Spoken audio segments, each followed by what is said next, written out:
Directo Punto, un programa de análisis, entrevistas y la participación del público. Su moderadora, la periodista Ada Hitza Cortés.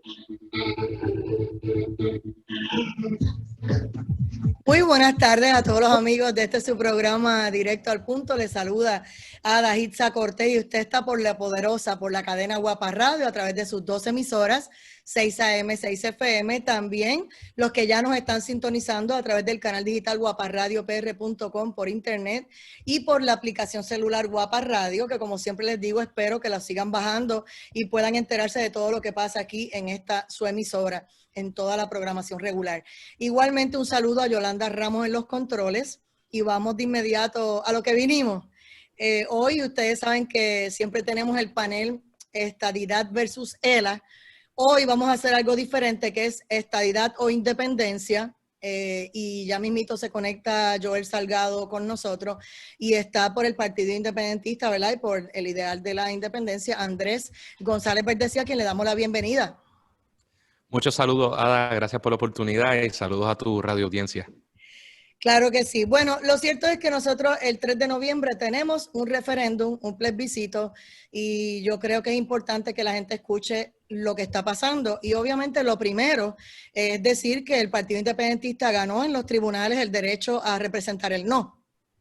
Así que háblame sobre eso también, ¿verdad? Porque ustedes son, aunque yo sé que hay otros grupos que también están defendiendo el no, pero bueno, la estadidad es la que está defendiendo, la parte de la estadidad y el Partido Nuevo Progresista defienden el sí. Pues mira, primero me quiero excusar porque he tenido ciertos problemas de conexión toda la semana y espero que ese no sea el caso, ¿verdad? Pero lo adelanto por si acaso, así que me disculpas ese y mucho más. Pues sí, como plantea, hay ¿verdad? Sabemos que este proceso eleccionario, el 3 de noviembre, si no se cambia la fecha, ¿verdad? Tenemos las próximas elecciones generales y también tenemos una consulta de estatus.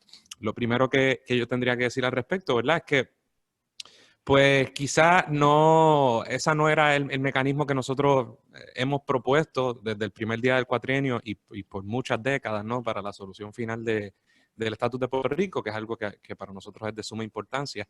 Nosotros hemos defendido siempre la Asamblea Constitucional de Estatus como el mecanismo descolonizador. Entendemos que es el mecanismo, ¿verdad?, más democrático que le permite a las personas pues elegir a esos representantes y durante un periodo largo de tiempo que cada grupo establezca cuáles son sus condiciones, sus exigencias, sus negociaciones y de una forma clara se establezcan con el gobierno de los Estados Unidos y con los distintos grupos involucrados para que haya una solución final. Pero eso no es lo que está sobre la mesa. Una vez aprobado, nosotros como institución política decidimos que íbamos a comparecer a defender el no, porque la pregunta, como ustedes saben, es entre estadidad sí o no. Y para nosotros, estando esa pregunta sobre la mesa, legislada por el gobierno de Puerto Rico, pues no vamos a desaprovechar la oportunidad para nosotros reafirmar nuestra nacionalidad y mandar un mensaje contundente, ¿verdad?, de que no queremos ser un estado de la Unión. Así que aunque no es el mecanismo que nosotros preferimos, tampoco tenemos miedo a la pregunta, ¿verdad? Y vamos de frente. Como tú planteas. Sí. Ya ahora mismo Joel Salgado se está conectando, así que vamos a hablar un poquito de lo que viste en el debate, en lo que él entra, para hablar, ¿verdad? Y que los dos se puedan escuchar. Según para ti, el representante Juan Dalmau, ¿cómo lució en el debate de anoche? Caramba, me preguntaste sobre el debate. Debate, porque es que estoy teniendo problemas. Ok, pues mira, sobre el debate, sí. Tuve la oportunidad de verlo completo, ¿verdad? Este tipo de debate me parecía buena, primero, para que la ciudadanía tenga la oportunidad de conocer a todo el mundo, ¿verdad? Particularmente aquellas personas que por distintas razones quizás no tengan la misma exposición, candidatos nuevos, partidos de minoría, partidos nuevos, ¿verdad? Que distinto quizás el Partido Popular y el PNP, que están posiblemente más en los medios, pues es una oportunidad de darse a conocer. En ese sentido, muy complacido con la representación de nuestro candidato Juan Dalmau, quien, ¿verdad?, creo que muy elegantemente pudo establecer algunas de sus propuestas principales. Estuvo muy bien preparado, ¿verdad? No fue una improvisación y creo que logró muy efectivamente llevar un mensaje, aunque ciertamente es, ¿verdad?, con 6 candidatos y candidatas, con un tiempo pues limitado, aunque fue largo, ¿verdad? Es lógico pensar que sí, 3 horas, 2 horas y pico, pues es lógico pensar que es difícil quizás abundar como uno quisiera, como la ciudadanía quisiera, sobre todos los temas, pero creo que fue una buena oportunidad. Hay muchos otros temas que por distintas razones no se pudieron tocar, ¿verdad? Que yo espero que se toquen en un futuro, pero como un primer turno al bate, ¿verdad? Para que la ciudadanía tenga la oportunidad de evaluarlo, pues yo creo que fue positivo. Claro que sí. Un saludo al licenciado Joel Salgado, bienvenido.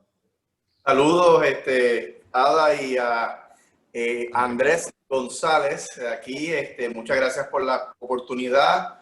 Un viernes más y ahora con muchos más temas que hablar y que analizar por el bien de Puerto Rico. Así es, bueno, nada, ya que le pregunté a él sobre qué opinas de tu candidato o del candidato, ¿verdad? De todo lo que pasó en el debate, para pasar de lleno al tema de estadidad, ¿sí o no? Claro que sí. Bueno, yo pienso que el debate fue bien variado en términos de perspectivas. Un debate de 6 candidatos. Pues ciertamente cada candidato tenía 1 minuto para contestar preguntas y 30 segundos para responder a cualquier comentario de sus oponentes.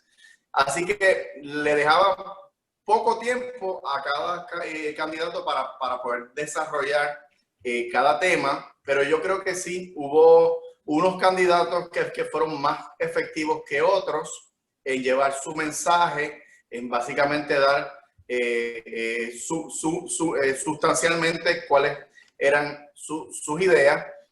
Así que yo hice mi análisis y mi evaluación y creo que los ganadores del debate, en mi opinión, yo hice una evaluación objetiva.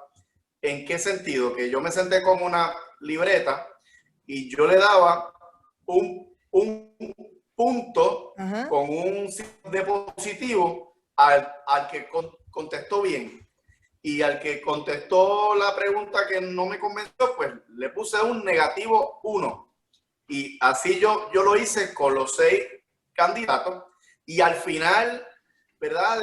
Del debate, lo que hice fue que sumé y resté, y los candidatos que al final tuvieran más puntuaciones en positivo, esos fueron los candidatos que yo entendí que ganaron el debate y que fueron más convincentes. Entre ellos, pues yo creo que fue Dalmau. Indudablemente su ejecutoria fue espectacular, o sea, él como exponente en su proyección, una imagen limpia, expuso sus ideas. Algunas veces evadió contestar la pregunta y por eso le puse unos cuantos puntos en negativo, pero de manera general creo que expuso bien sus puntos. Pierluisi me sorprendió muchísimo. Yo te diría que el más que me sorprendió fue Pierluisi, porque vi un Pierluisi diferente al que nos tenía acostumbrados. Vi un Pierluisi muy efectivo a la hora de ripostar, de contestar, de defender con sus puntos específicos.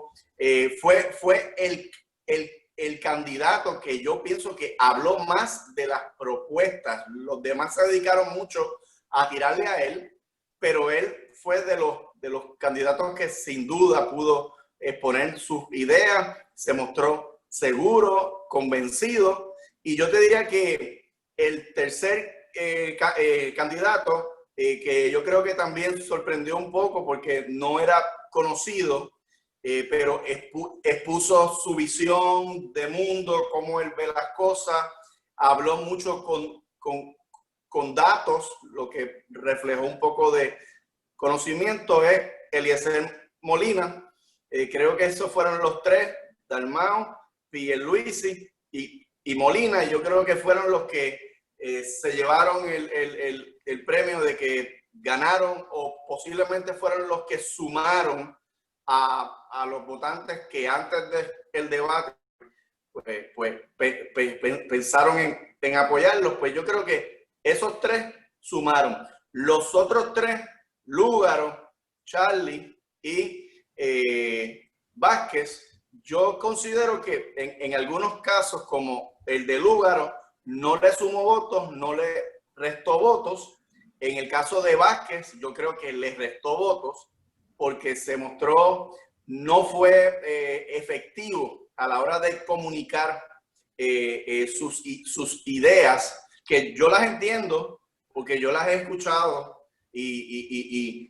pero lamentablemente él no supo comunicarlas bien, y eso pues le trajo problemas en su proyección, y no me cabe duda que mucha gente que pensaba votar por César Vázquez, posiblemente con el debate se convencieron que él no tiene lo que se necesita para ser gobernador, y es probable que se estén moviendo con algún otro candidato. Y en el caso de Charlie, yo creo que el Charlie no brilló, se vio muy pasivo, no dio muchas ideas, y las pocas que dio considero que no estaban claras. Por ejemplo, cuando habló de las escuelas Montessori, que de 50 quiere hacer 100 escuelas Montessori porque tienen 0 de deserción escolar. Él parece que no conoce que las escuelas Montessori de Puerto Rico son desde kinder hasta sexto, y desde kinder hasta sexto un niño no es un desertor escolar. Generalmente son de escuela intermedia y superior.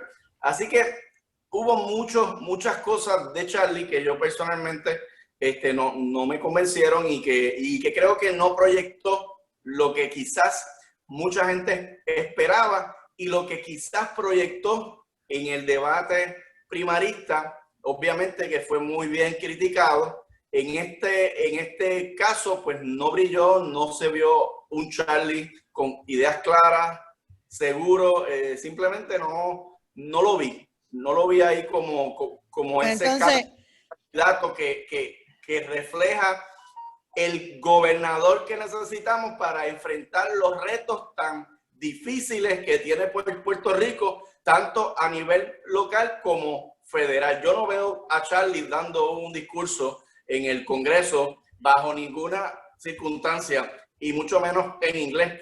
Así que yo creo que su proyección no fue buena. Bueno, si quieres añadir algo más, Andrés, para entrar de lleno en el tema, porque yo la parte que me gustaría ahora, desde ahora le hago la pregunta porque él es el que le toca. El próximo turno es, después de este debate, ¿cómo quedó la cosa para el no? ¿Cómo ustedes lo van a trabajar y lo van a defender? ¿Entienden que los ayudó a rescatar votos que estaban ahí indecisos? ¿Cómo lo ves?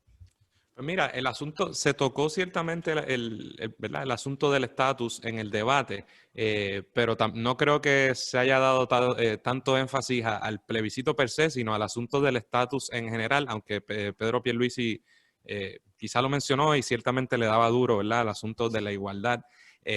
Claro. Yo creo que en cuanto de ahora en adelante, ¿verdad? Ya las fichas están, como quien dice, las cartas están sobre la mesa, y ya la campaña, acabada la campaña primarista, ya lo que resta apenas 6 semanas por ahí, mes y medio, para pues tanto la elección general como la campaña del plebiscito seguirán fortaleciéndose. Ya hemos visto tanto del lado del sí como del lado del no cierta campaña, pero no creo que, yo francamente no creo que el debate haya abonado demasiado a uno u otro campo, como quien dice.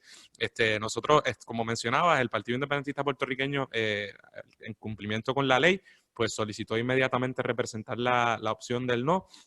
Y así lo hemos estado haciendo y lo continuaremos haciendo, pero hay otros grupos que han iniciado también sus campañas, porque es importante que la gente sepa que esta ocasión, este plebiscito no se va a costear de ninguna manera con fondos públicos, así que si bien hubo cierta controversia en cuanto a quién era el representante designado, nadie está impedido, ¿verdad?, de hacer la campaña que entienda necesario a favor de cualesquiera postura.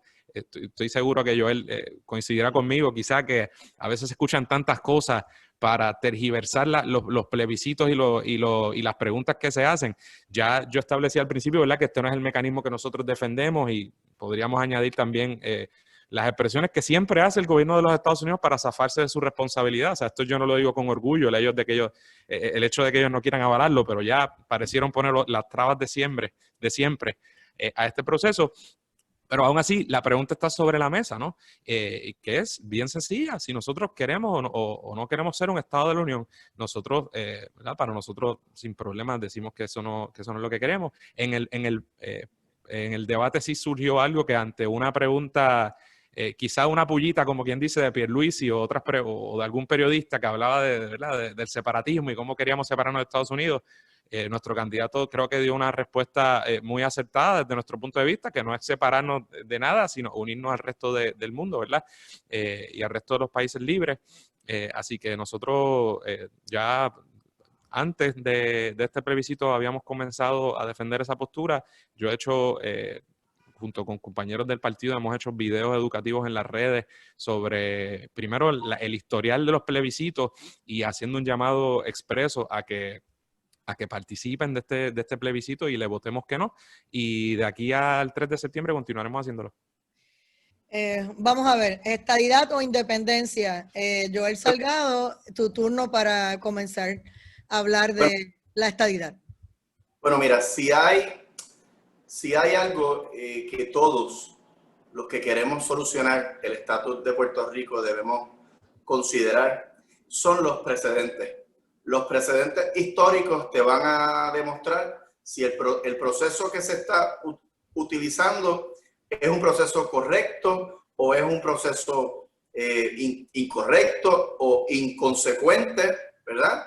Porque lo que no funcionó en el pasado, pues es muy probable que no funcione en el futuro. Así que si nos dejamos llevar por la historia, específicamente la historia de los Estados Unidos, podemos ver que 37 territorios de los Estados Unidos se hicieron estados mediante un referéndum estadidad sí o no. Así que en historia americana no hay tal cosa como plebiscito. Plebiscito con el ELA, con la independencia, con la libre asociación, con el ELA soberano. Esos embelecos son de Puerto Rico. Esos embelecos no existen en la historia de los Estados Unidos. Y la realidad es que si tenemos los precedentes de los 37 territorios que se convirtieron en estado mediante el referéndum de estadidad sí o no, ¿por qué entonces no darle la validez que el referéndum tiene basado en la historia de los Estados Unidos? Yo entiendo por qué a Andrés no le gusta el referéndum estadidad sí o no, porque ciertamente es el referéndum que se utiliza para que un territorio se haga estado. Y Andrés no quiere que Puerto Rico se haga estado. Así que yo puedo entender por qué Andrés, los independentistas, los populares soberanistas están proponiendo otra cosa que es ajena a la historia de los Estados Unidos y que es más compatible con que Puerto Rico se independice. La Asamblea Constitucional de Estatus es un proceso compatible con la independencia. Es un proceso compatible con la separación. Es un proceso que no tiene nada que ver con la historia de los Estados Unidos. Y por eso ellos creen en ese proceso. Y todo aquel que propone la Asamblea Constitucional es porque quiere que Puerto Rico se separe de los Estados Unidos. Es porque no quiere continuar con los procesos tradicionales, históricos de los Estados Unidos, de los territorios que se convirtieron en Estado. Y por eso yo, como estadista, hago un llamado a todo aquel que quiere que Puerto Rico preserve su relación con Estados Unidos, que Puerto Rico sea parte, que Puerto Rico sea Estado, que es importante mantener la ciudadanía americana, los recursos que como ciudadanos americanos tenemos el derecho, como por ejemplo se acaba de aprobar por el Congreso y por Casa Blanca, 13 billones de dólares para reconstruir todo el sistema eléctrico de Puerto Rico. Lo dijiste bien con B de bueno, billones. 13 billones. Dígame usted en la independencia cómo rayete se van a conseguir 13 billones para vamos poder a contestar. transformar. Pues si me permites te contesto, porque además de que no tiene nada que ver, que preguntaste y pensé que querías una contestación, pero hay que corregir las otras cosas que son constatablemente falsas. No, pero dale, le contesta ya mismito. Ok, ¿qué más hay? ¿Qué sucede?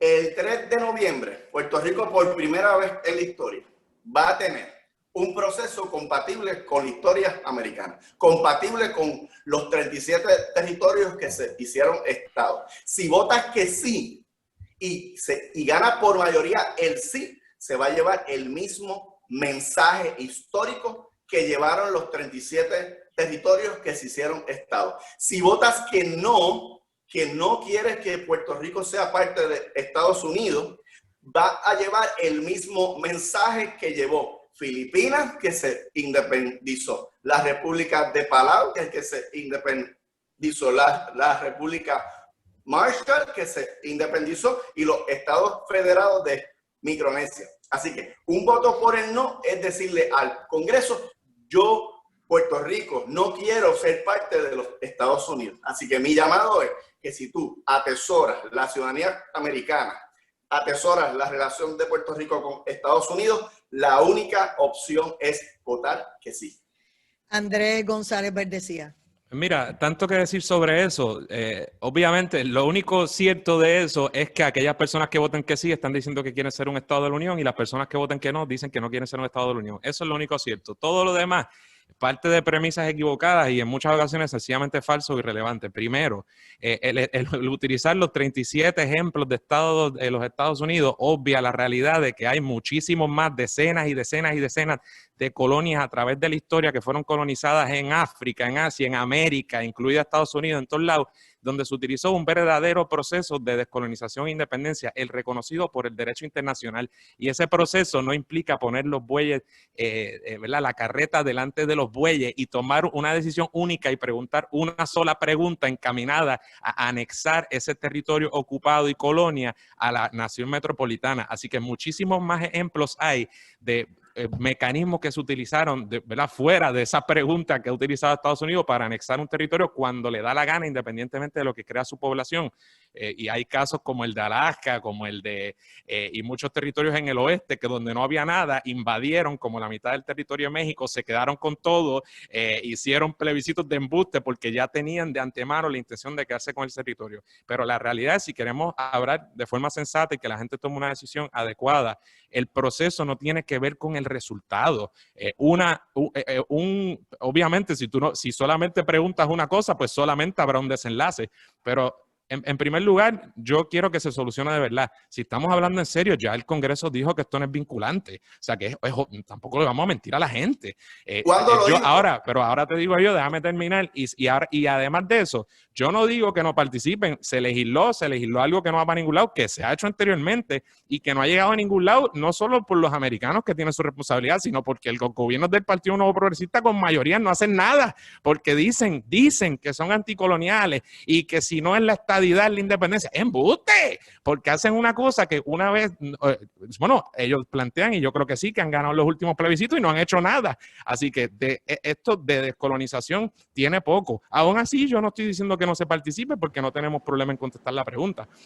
Pero eso no es cierto. La Asamblea Constitucional de Estatus es un mecanismo que, por supuesto, le permitiría las mismas oportunidades al movimiento anexionista. Y ha habido otros procesos más allá de plebiscitos, donde los diversos grupos han intentado ir y siempre se caen. ¿Saben por qué? Por la estadidad. Del 89 al 91 hubo el proceso más serio que se ha llevado a cabo en este país y que más cerca, ¿sabe?, donde gente, imagínense, los tres líderes de los tres grandes partidos, las tres ideologías dominantes en Puerto Rico se pusieron de acuerdo y durante 2 años se llegó al Congreso, se aprobó en la Cámara, hubo medidas y luego no llegó a ningún lado. Y eso no fue por un plebiscito. O sea que el mecanismo que se seleccione no impide ninguna de las medidas. Claro, llamarle un proceso de descolonización a una consulta estadidad, no, pues es raro por demás.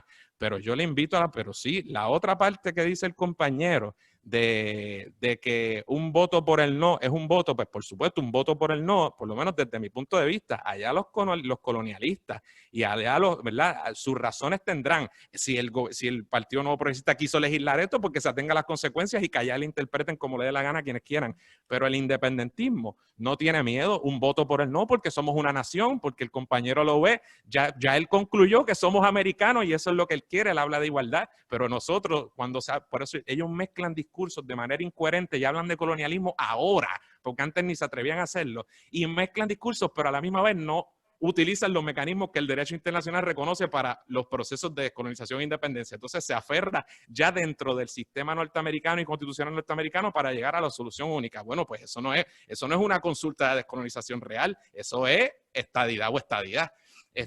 Así que esa es la razón por la que opto por una asamblea constitucional de estatus, pero aún así, que de nuevo, defiendo la independencia y defiendo el no, pues precisamente por lo que él dice, no por un mantengo, porque tanto que hablan, no por un mantengo de los fondos que vengan, pero si nos vamos por eso con el trato que hemos recibido de esos gobiernos, demócratas y republicanos, una y otra vez, luego del manejo de todo esto, pues yo creo que eso no es para hacer alarde. Y además hemos visto el atraso en la entrega de esos fondos federales. Y lo más chistoso es que se celebre el que el gobierno de los Estados Unidos invierta fondos aquí, o más que invertir, que utilice fondos para reparar y para hacerse cargo de gente sobre la que gobierna. Yo no quiero ser una colonia norteamericana, pero la linda que además de que gobiernan sobre mí, tengo que obedecer la ley federal, entonces voy a celebrar cada vez que viene alguna asignación de fondos. El colmo, estas personas preferirían que Estados Unidos gobernara, pero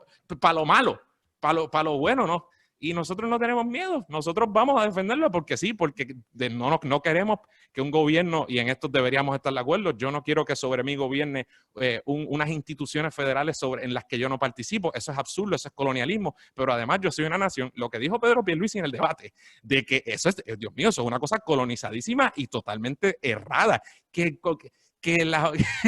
el Congreso iba a tener que reconocer por lo menos la representación deportiva y de Miss Universe a nivel regional de Puerto Rico, soñando, pero son un disparate. No solo porque la organización internacional no lo van a hacer, sino porque él no dijo que hay la ley del Comité Olímpico estadounidense dice que es un comité olímpico. O sea, y dijo una cosa que es totalmente absurda, raya en lo ridículo. Si vamos a hablar de las posturas de estatus, hablemos con la verdad. Y nosotros sí, porque no solo queremos tener los poderes políticos, porque somos una nación distinta, porque queremos tener representación no solo deportiva, sino en todas las organizaciones. Queremos, si nos da la gana, utilizar los mecanismos, si los queremos, de instituciones supranacionales como el Fondo Monetario Internacional, como el Banco Mundial, como lo hacen todos los países del mundo, que no tienen que entregar sus libertades políticas y los derechos que tienen a autogobernarse a cambio de que le den unos cuantos chavos. Ojalá la estadidad se discutiera de otra forma en Puerto Rico y no meramente por los chavos que nos van a llegar ¿verdad? O como si fuéramos mendigos. Vamos a una pausa, Yolanda, porque yo sé que Joel cuando empiece no suelta los topos y entonces tenemos que irnos a la pausa ahora. Regresamos en breve, amigos. Esto es Directo al Punto y estamos hablando de estadidad o independencia.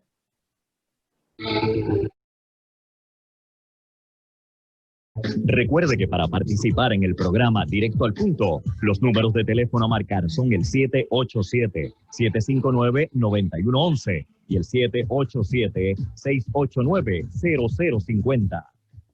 Y regresamos a Directo al Punto. Soy Adaitza Cortés y seguimos aquí en el panel Estadidad o Independencia con el licenciado Joel Salgado por la estadidad y Andrés González Verdecía por la independencia. Y le toca el turno ahora a Joel Salgado. Adelante. Mira, hay varios puntos con los cuales quizás puedo concordar con Andrés en el punto sobre que Puerto Rico no ha sido tratado en términos del desembolso de los fondos y en este proceso de recuperación después del desastre. Definitivamente el gobierno federal pues no ha desembolsado los fondos de la misma forma que se desembolsaron en Texas después del huracán Harvey y lo mismo que pasó en la Florida después del huracán Irma, en donde los fondos federales destinados a la recuperación por desastre fluyeron con prontitud, rapidez eficiencia y, ¿verdad? A contraste con Puerto Rico, todavía hay fondos del huracán María que se cumplen los 3 años este próximo domingo. Hay fondos que todavía no se han desembolsado y eso es razón de preocupación, obviamente, tanto para Andrés como para mí. Pero la razón por la cual se trata diferente a Puerto Rico que a Texas y a la Florida es por una razón bien simple.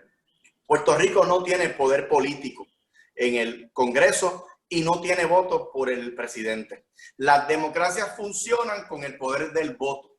Si Puerto Rico fuera estado, tenlo por seguro que con la misma rapidez que Texas y la Florida, los fondos de recuperación por desastre para Puerto Rico hubieran fluido rapidísimo, igual o más rápido que pasó con Texas o la Florida, porque así es que funcionan los sistemas democráticos. Y el problema con Puerto Rico es que sí, somos ciudadanos americanos, aunque al compañero pues quizás no le guste, pero el pasaporte mío, el de él, dice que somos ciudadanos de los Estados Unidos por nacimiento, y como somos ciudadanos de los Estados Unidos, yo entiendo que debemos de formar parte del sistema democrático del país del cual somos ciudadanos.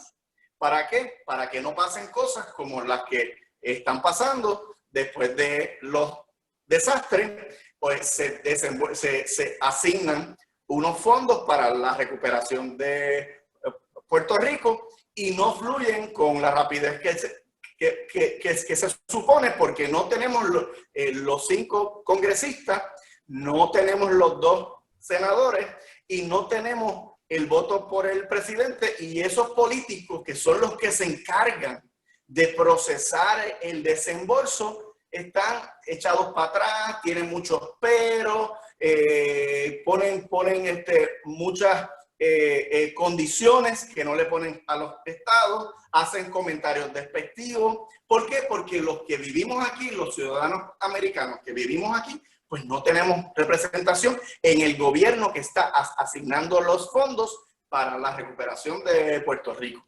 Así que por eso yo le digo a todo el que me escucha y quiere que los fondos de recuperación por desastre fluyan con la rapidez que se supone, que vote que sí. El otro punto es el punto que trajo sobre los territorios y mencionó a Hawái y Alaska, cuando dijo que el Congreso celebró un plebiscito o un referéndum en Hawái y ya tenían todo planificado para hacer a Hawái estado, y que ese proceso fue pro forma para cumplir con unos requisitos políticos y que eso estaba planchado. Mira, la realidad es que cuando se celebró el referéndum estadidad sí o no en Hawái fue en el 1940, 5 de noviembre de 1940. Y cuando ganó el sí en el 1940 con el 66%, el comisionado residente de Hawái radicó 17 proyectos de ley para solicitar la admisión de Hawái en el Congreso y a todos le dijeron que no. A todos. Así que Hawái, cuando celebró su referéndum, no había un plan del Congreso de hacer a Hawái estado. Inclusive el referéndum de Hawái del 1940 no tenía el aval del Congreso y por eso Hawái presentó 17 proyectos al Congreso desde el 1940 al 1959 y le dijeron que no, se los negaron completamente rotundo. No, Hawái no va a ser estado. ¿Ok? Por 19 años radicando proyectos y proyectos de admisión y el Congreso le decía que no. Así que la historia de Hawái nos demuestra que es muy parecida a la de Puerto Rico. Sí, a Andrés González. Ok, perdona, pensé que se había ido la señal. Mira, sobre lo primero, coincido mucho con el compañero, o sea, yo no hay duda. Para solicitar el acta de admisión y que es muy probable, que sí, obviamente como no tienes el aval, como pasó con Hawái y con Alaska, que no tenía el aval, si gana el sí, el comisionado residente de Puerto Rico tiene la herramienta que tradicional e históricamente el Congreso recibe como una petición del territorio para que lo admitan como Estado. Así que Puerto Rico está pasando por lo mismo que Hawái, que Alaska. No hay nada diferente. En el caso de Hawái, tenían un enemigo férreo de la estadidad que se llamaba Lyndon B. Johnson.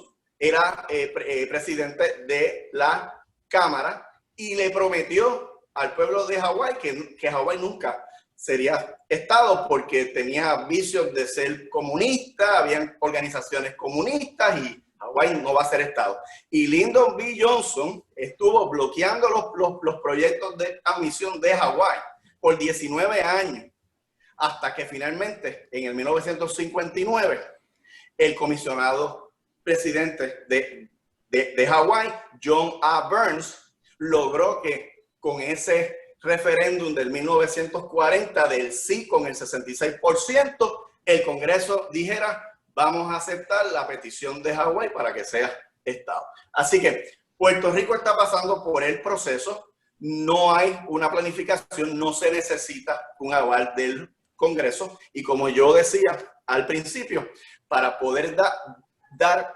argumentos hay que traer los fundamentos históricos para poder verlo en la justa perspectiva, porque en la política puertorriqueña se dicen muchas cosas.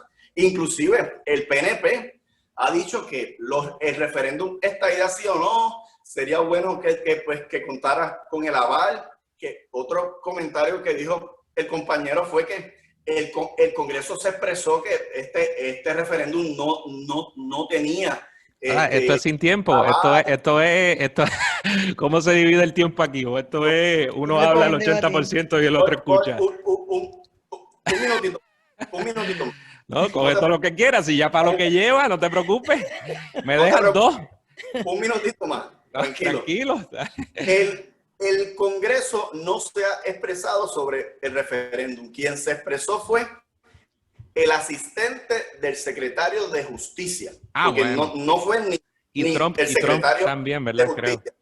Ni el secretario de Justicia se expresó. Fue un asistente en contestación a una solicitud del gobierno de Puerto Rico para ver si se desembolsaban los fondos. Así que, en otras palabras, el Congreso no ha dicho absolutamente nada del referéndum, ni a favor ni en contra, como se supone que sea, porque el Congreso no puede intervenir en un... Andrés, vamos con Andrés González Verdecía. Yo quisiera, lo que pasa es que estaría chévere tener estas discusiones, pero sin decir clichés y cosas que claramente no son correctas. Por ejemplo, vamos a lo primero, acá, que no se me olvide, por si se me olvida, me lo recuerdan, que dijo que no se requiere aval del Congreso, pues eso lo tocamos al final, pero ok, pero vamos a lo primero. Yo decía cuando te interrumpiste, porque es que seguiste hablando tanto y tanto, no te diste cuenta que te fuiste un rato a la mitad, pero bueno, lo primero, en cuanto al discrimen, la primera parte que dijiste, totalmente de acuerdo contigo. El Congreso de los Estados Unidos puede tratar a Puerto Rico como le dé la gana, estatutariamente y de otras maneras, porque somos un territorio no incorporado a los Estados Unidos y una colonia, cosa que el independentismo viene diciendo por décadas cuando el anexionismo ni entraba ahí porque decían la palabra colonia era ofender al amo. Y eso es así. Es más, eso me lo dijo en una entrevista recientemente Kenneth McClintock, que sabe mucho de historia. Esa es la razón por la que se puede discriminar contra Puerto Rico. Es un hecho y eso yo creo que es una aberración.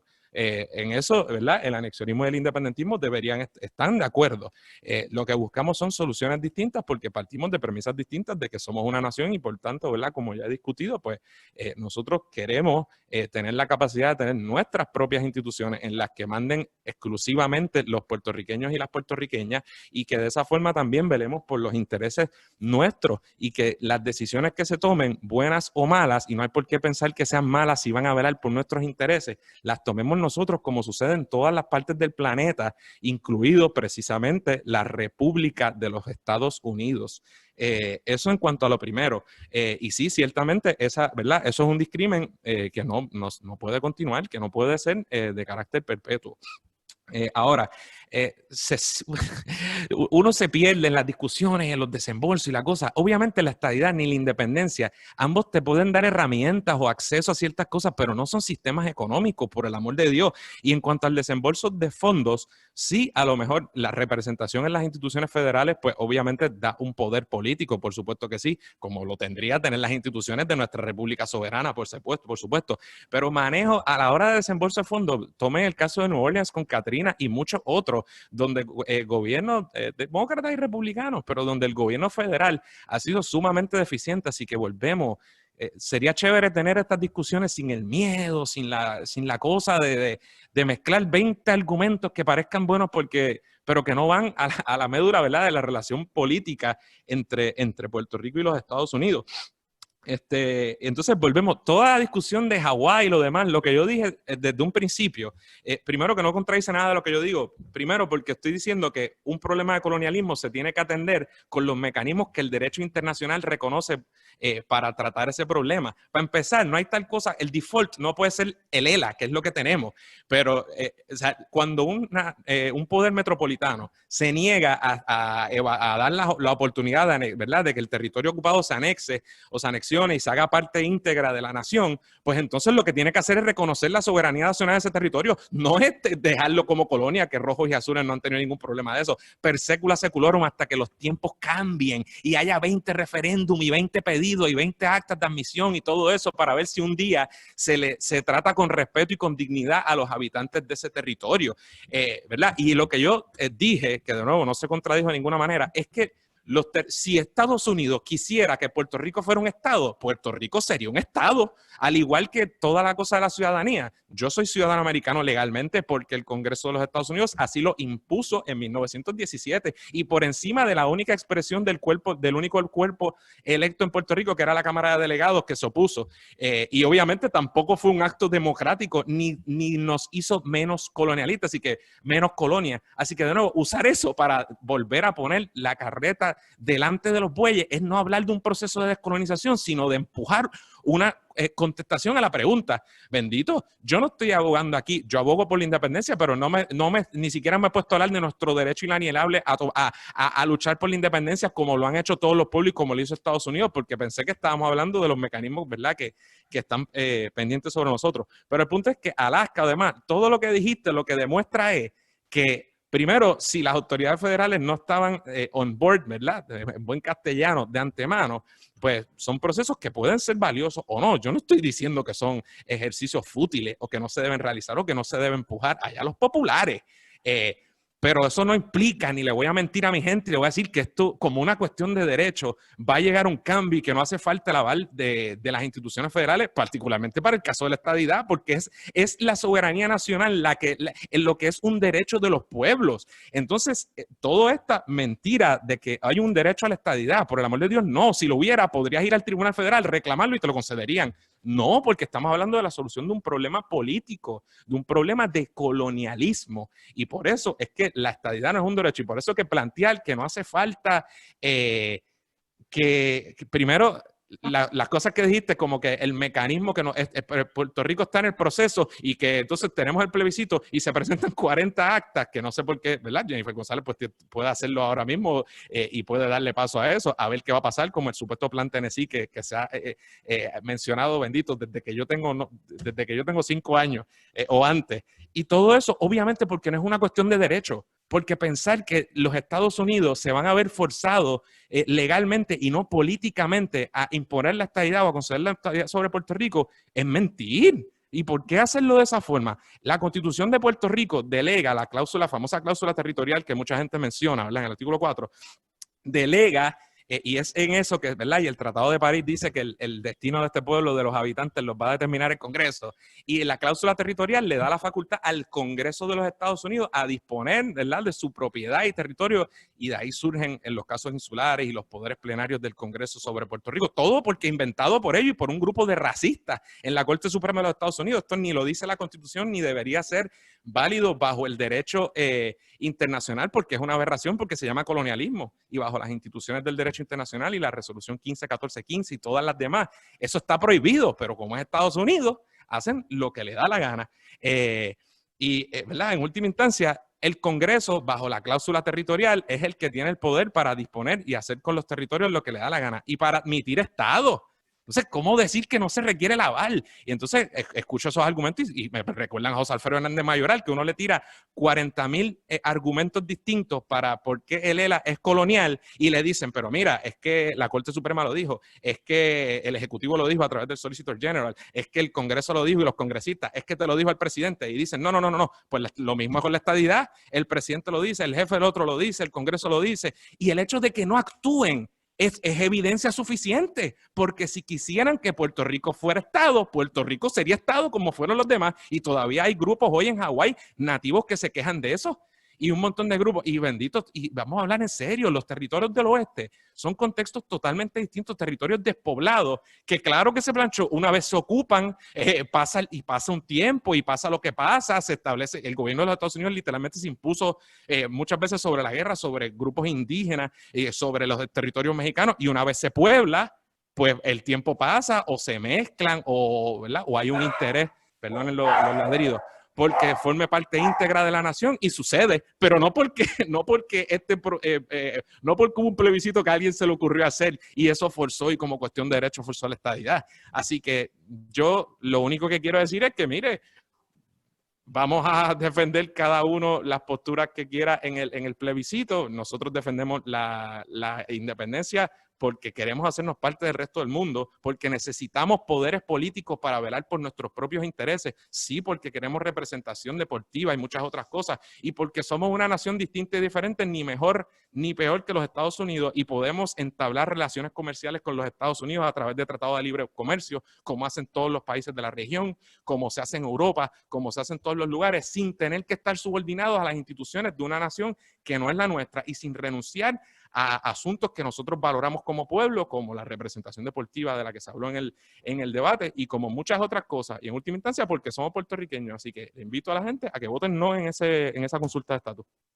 Mira, en tu exposición mencionaste que la estadidad no es un proceso compatible con el derecho internacional. No dije eso, nunca dije eso, que la estadidad no. Pues, entendí mal. Sí, ¿cómo voy a decir eso? Eso jamás, obviamente. Porque la resolución que mencionan, la 1514, una de las opciones que da para la descolonización es la estadidad. Claro. Así que el proceso que vamos a celebrar el 3 de noviembre es completamente compatible con el derecho internacional, en donde un pueblo que reside en un territorio va a decidir si le solicita a el gobierno de los Estados Unidos que sea admitido como Estado en igualdad de derechos y obligaciones. Ok, segundo, cuando me mencionas que la estadidad no es un sistema económico, yo tengo que diferir, porque si hay una de las ventajas grandes que tiene Estados Unidos, que si bien es cierto, es un país, pero realmente está compuesto por 50 naciones soberanas. Y diablo, bueno, pero es que tenemos que hablar con hechos.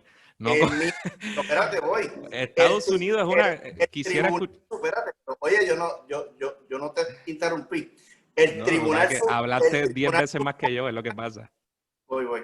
El Tribunal Supremo de los Estados Unidos, en el caso Sánchez Valles, dijo que los 50 estados son naciones soberanas. No, señor, no dijo eso. Le invito a leerlo. De nuevo, vamos a hablar por eso, pero decir que los estados son soberanos y no bajo la soberanía internacional, sino que gozan de la soberanía bajo la 10ª y la 11ª enmienda de la Constitución, no es decir que son naciones, es que tenemos que decirlo. Permíteme explicarme. ¿Ok? Cuando se forman los Estados Unidos, las 13 colonias eran estados aparte y soberanos, y el Tribunal Supremo lo afirmó así mismo. Las 13 colonias y los 37 territorios que se convirtieron en estados son y nunca perdieron su condición de soberano, nunca. Así que el comentario de que Puerto Rico no va a ser soberano dentro de la estadidad no es cierto, porque Puerto Rico sí va cosa que tampoco dije, curiosamente. Soberano dentro de la estadidad. Tercero, cuando me hablas de que Estados Unidos, el sistema federado no es un modelo económico de desarrollo, no es cierto, porque para eso fue creado. Porque cuando tú unes 50 estados en una federación, tú eliminas las barreras arancelarias, eliminas todo tipo de limitación, cuota, todos son ciudadanos iguales, el comercio se facilita. Y cuando Puerto Rico se haga eso no es una cuestión de fe. Esto no es una cuestión de fe. El modelo económico en los Estados Unidos es un modelo capitalista de libre mercado. Y podría ser socialista si lo quisiera, porque en el país más rico del mundo. Pero ¿qué tiene que ver eso con la estadidad? Eso precisamente lo que demuestra es que el sistema económico que se establezca en los económico de Estados Unidos, que ha logrado que Estados Unidos se convierta en el país más rico del mundo con 22 trillones. ¿Y de qué manera eso prueba que la federación, hay un montón de países que son repúblicas federadas y eso no tiene nada que ver con un sistema económico, ya sea Brasil, Argentina, Alemania, y la economía que tengan esos países no tiene que ver con su modelo federal o centralizado, son chinas y botellas. El sistema económico federal es único. Ningún único, país, que Estados Unidos es el único país federal del mundo. De nuevo, es que eso es constatablemente falso. Podemos decir que 2 más 2 es 5 si usted quiere, pero no es 5. Así que eso yo le invito a la gente que está escuchando que busquen cuántas federaciones hay en el planeta.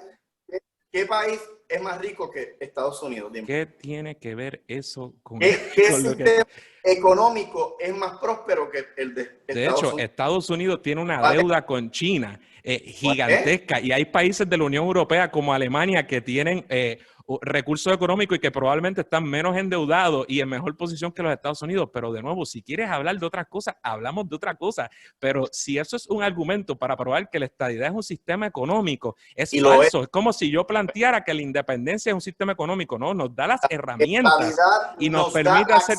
Pero déjame terminar. La estadidad nos da acceso a la economía interna de los Estados Unidos. Y la independencia a la economía mundial. Fíjate, claro, bajo tu lógica, es más exacto. Pero espérate, en la economía mundial, yo no sé si tú lo sabes, pero el 18% de los países son desarrollados y el 82% son países subdesarrollados y sumamente pobres. Así que la economía mundial tiene un 18% de éxito solamente, mientras la economía americana tiene un 100% de éxito. Sí, un 100% de éxito con las comunidades y con los activismos más fuertes que ha habido por la desintegración social que hay en los Estados Unidos y económica contra grupos marginados a través de todos los Estados Unidos. Sí, un 100%. Las comunidades negras, hispanas y pobres, ahora de económico es que estamos hablando, y los grupos más desaventajados no estarían de acuerdo contigo. Así que obviamente tampoco es el 100%, pero estos argumentos de miedo y de la panacea de que el dinero va a llover para tratar de justificar a qué nación uno pertenece, son argumentos un poco tristes y que uno esperaría que en el 2020 se hubieran separado. Yo prefiero que Puerto Rico sea parte de la economía interna de Estados Unidos, en donde el 100% de los estados está mejor que cualquier país de Latinoamérica. Cualquier país. Mira, el estado más pobre de Estados Unidos es Mississippi y tiene un salario promedio de 37,000 al año. El país más rico de Latinoamérica es Chile y el salario son 15,000. Así que si Puerto Rico entra, supongamos que sea el estado más pobre como Mississippi, $37,000 de salario promedio es mejor que 15,000 de Chile. Y me encanta cómo la lealtad del anexionismo puertorriqueño desafortunadamente se basa en cuántos fondos puede mendigar en lugar de ver a qué nación pertenece y qué facultad tiene tiene para tomar las decisiones propias sobre su pueblo. Qué manera de ver la vida esa. Nos quedamos a mitad porque esto está comenzando el 3 de noviembre. Hay un referéndum, un plebiscito, como lo quieran llamar, y lo cierto es que es estadidad o independencia, estadidad sí o no. Y vamos a seguir hablando de esto el próximo viernes. Gracias, licenciado Joel Salgado. Gracias, Andrés González Verdecía. Nosotros nos fuimos una pausa, amigos, y regresamos en breve. Esto es Directo al Punto. Que la pasen bien. Bye, muchachos. Bueno.